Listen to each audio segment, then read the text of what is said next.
ECSI fans, you want to revolutionize your sports investing habits? Allow me to tell you about WagerWire. WagerWire is an app that helps you become a superior bettor by allowing you to sync all your sports books and track all your bets in one place. See your current action, your betting history, and stats. You could also sign up for sports books and collect bonus offers. Follow them at WagerWire on X, as it's the best account on the platform. Head to App Store or Play Store now and search WagerWire and download the app. Good morning, sports fans from all around the globe. I am the host, Jeff Dawson, East Coast Sports Investors, and it's Friday, opening day, NCAA Baseball, year number 4 with the NCAA Insiders. Mr. Matt Grissom live on assignment, feet on the ground, ready to chop it up. And of course, Mr. Quentin Mills, who was on VEASAN yesterday, great spot there. And Mr. Grissom, in about 20 minutes, will be heading over there. So we might make this short and quick. We don't know, but there's a lot of games to talk about. So first and foremost, a shout out to WagerWire, the best community in the business. Head on over to Google Play, download the app. It is free. So without further ado, let's bring them in, Mr. Matt Grissom and Mr. Quentin Mills. What's up, boys? How's it going, Jeff? It's going well. Q? Opening day. Puerto Rico's not going so well for Wake Forest right now. Well, I opened up the mailbox a few days ago. I got the Diamond Report. I got it officially signed. I couldn't be happier. I couldn't be prouder of what you guys have built.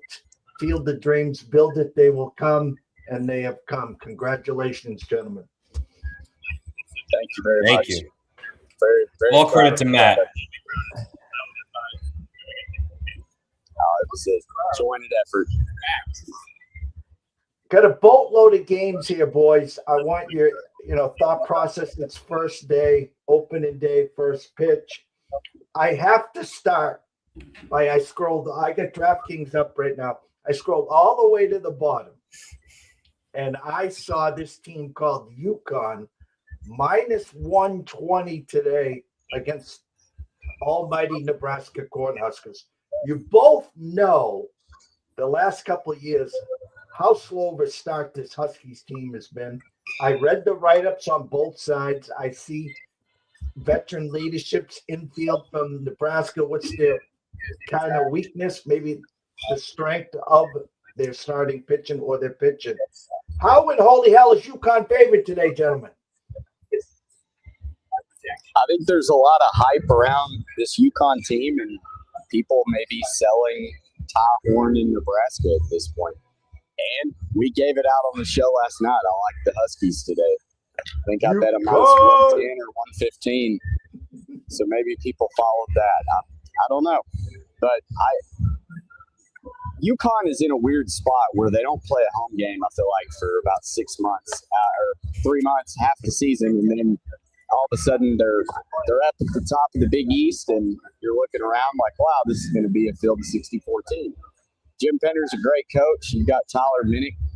You've got some dudes, so I think you're a little bit better off than Nebraska is at this point. So I roll with the Huskies. Q? I can't back them yet. I know Matt was on them. I couldn't pull the trigger for that exact reason. They just start so slow, and then they get scorching hot probably mid-March through the rest of the season. If you're following a trend, then Nebraska's the play, but I also don't want to fade UConn and then Jim Penders make me look stupid. So I'm just going to watch, and we're going to analyze what UConn start we have this 2026 season. Well, I see Northeastern, I see Grand Canyon, I see all these teams here lined up here, and I'm just shaking my head. Thank God I have the Diamond Report here to do some research here. Before we get into some selections and stuff, inform the listeners, the newbies to college baseball. There's some big numbers up there. Then we always say, well, if they're big and you like them, maybe you put them together in a parlay piece, or you take a look at the run lines. I'll start with you, Q. Inform the newbie on how you should be approaching the start of college baseball season. It's tough, right? Because you don't know what the teams are going to start out with. I wouldn't do 3 and 4 team parlays. That's just a recipe for failure. 2 team parlays at the most. If you want even money or slightly plus money, you're going to be kind of in that 2 to 250, minus 2 to 250 range, combining those 2 teams. Anything higher, I would stay away from like a minus 140 parlay, but it's hard, right? You don't know these teams yet. The books are trying to figure out these teams, where to price them. So you really need to shop around, whether it's DraftKings, FanDuel, BetMGM, whatever local sports book you have for the best line, because there is a pretty volatile jump between each book on these lines. So you could end up with a 20-cent swing on the same team for the same matchup. So just do your due diligence and don't blow all your cash flow early on in the season. Let's just ease into it and see what these teams are truly about. Matt?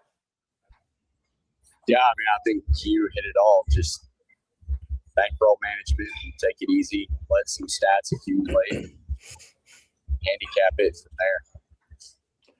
Would you be nervous if you're a Wake Forest Demon Deacon fan getting shut out right now against Houston 5-0?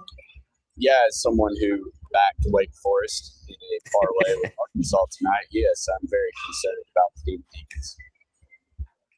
Yeah, not a good start. To Quentin's credit, I gave him an exercise last night. I said, if I told you a money line favorite of 200 or better lost outright, who would it be? He said it may be Houston, Wake Forest. Houston could upset the Deeks. Did we bet it that way? No, I didn't. So I've got egg on my face. I'm probably going to start the season 0-1, but every game's a new day. So, Jeff, you're going to see this hand go up a lot right here. This is called hand up accountability. I gave advice on the show I didn't even listen to. Oh my God! It's like me on the desk plays in the spaghetti strainer. The strainer gets me too often. Looking at the early selections, Oklahoma, Texas, Oklahoma minus 140 with 11.5. Louisville minus 425 against Michigan State. K-State minus 135 against Iowa. Here's a good one. TCU Vanderbilt. Vandy minus 145. That smells to me a little.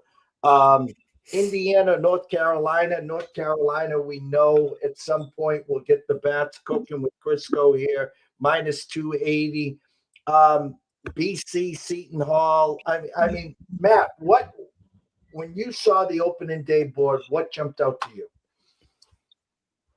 I immediately thought TCU being a dog was compelling, because I think a lot of people have TCU as being right there on the cusp of being an Omaha team, and I think they very well could be. Meanwhile, Vanderbilt, they've got a really good pitching staff, but their lineup has failed to hit the ball well. And I think if you're looking at this game in particular, bigger ballpark, it's going to play into the pitchers. Vandy's got the pitching advantage, but Tommy Laporte for TCU is not too bad himself. I think this is a dead under game, and I think Vanderbilt's going to continue their woes offensively. I like to look at TCU plus 120, but I'm with you. I think it kind of smells. I think Vanderbilt's the rightful favorite. Connor Fennell going for him is definitely the better pitcher, but like I said, Tommy Laporte is not bad either. So I think lower scoring is the way to go. What jumped out at you, Q? I'm going to go opposite. I'm going to say I think TCU should have been favored. I jumped on them at plus 120. Tommy Laporte and Fennell are similar enough to where I kind of consider that a wash. And then I go to the bullpen. TCU is comparable to Vanderbilt's pitching staff, and we all know Vanderbilt, prefers pitching, and I know Matt does too. But then at some point, you got to score a run, right? We don't end this thing in a tie. And I think TCU's got the bats that can score late and score more often than Vanderbilt. We joked on the show last night, Vanderbilt's offensive struggles. Instead of hitting the portal and finding offensive guys, let's just move the right field fence in 14 feet for our left-handed batters. I don't know if that's the solution. But another one that jumped out to me is East Carolina, North Carolina parlay is one I gave out, so I'll give that as a free play. I like both teams this year. I think East Carolina has its best pitching staff in the last 3 or 4 years. They brought back a lot of offensive talent from last season. And then North Carolina, top 5 staff heading into the year, as long as they stay healthy. And then, Coach Forbes has always figured out how to score offensively, whether it's the long ball or just consistent, gap to gap style. So I think that's a great parlay piece right there. Matt, we Also, know you. Real quick, if you want to watch, I would obviously pay for the Flow Sports baseball package, whatever it costs, because I think you're going to get some really good games for the next 3 weekends here in Arlington. I agree. And Oklahoma, Texas Tech at 11 may not be a premier matchup, but TCU and then Oklahoma State tonight with Hudson Barrett going for the Cowboys, I think that's going to be a really good game. But Connor Fennell, he's like, and I'm going to steal this from Noah Beanick, who said it on VSiN this morning. He is like the Diego Pavia on the mound. Complete opposite of Tommy Lepore, is 6'5", got a really good fastball. Connor Fennell's fastball tops out at about 88 miles per hour. So he is going to get a lot of swing and misses, fastball changeup. It's going to be a good matchup on the mound for sure. Shout out to California Wager. Best of luck this year, boys. Let's have a great season. Thank you, Mr. Wager. I do know, you got another appearance coming up, and so we'll start with you, Matt. What do you have in the portal, I should say, or the opening day? Where's your money lying? On the under in this TCU Vanderbilt game, I did take TCU plus 120, and then I really like the under 11.5 in Arkansas, Oklahoma State. I think if there's one team that can put up some runs, it'll be Arkansas. But with Hudson Barrett starting, I think they'll be able to keep the bats a little soft contact in the early innings, and I think this probably ends in like a 5-4 type game, 5-3, something like that. So under 11.5 in Arkansas, Oklahoma State tonight. And then, like we touched on earlier, I am on your UConn Huskies. Quentin. So I gave the East Carolina, North Carolina parlay. That's coming in about minus 115. I'm okay with that. I gave the TCU money line out plus money. And then I'll give one more. I'm on the under 11.5 Arkansas, Oklahoma State as well with Matt. We both love that. Arkansas traditionally starts a little bit slower offensively each season before they kind of pick it up, but they have the arms not only on the front end, but the back end of the bullpen. So I really like them to be able to contain Oklahoma State. And I just don't think Oklahoma State's bats are tip-top compared to what they've had in seasons prior, and that's going to play into Arkansas's favor for a low-scoring game. Scroller's been going the whole time at the Insiders, at College Baseball CNT, at M Grissom, at Q Millie. That's 3 L's, 2 Y's. You can always catch Nick Hathcote at 413 and Insiders Football. As we always wrap up this segment, Matt, tell them where they can find all the work. collegebaseballinsiders.com. We've got all the projections up. Using 2025 stats, as well as I do, there's a lot of turnover.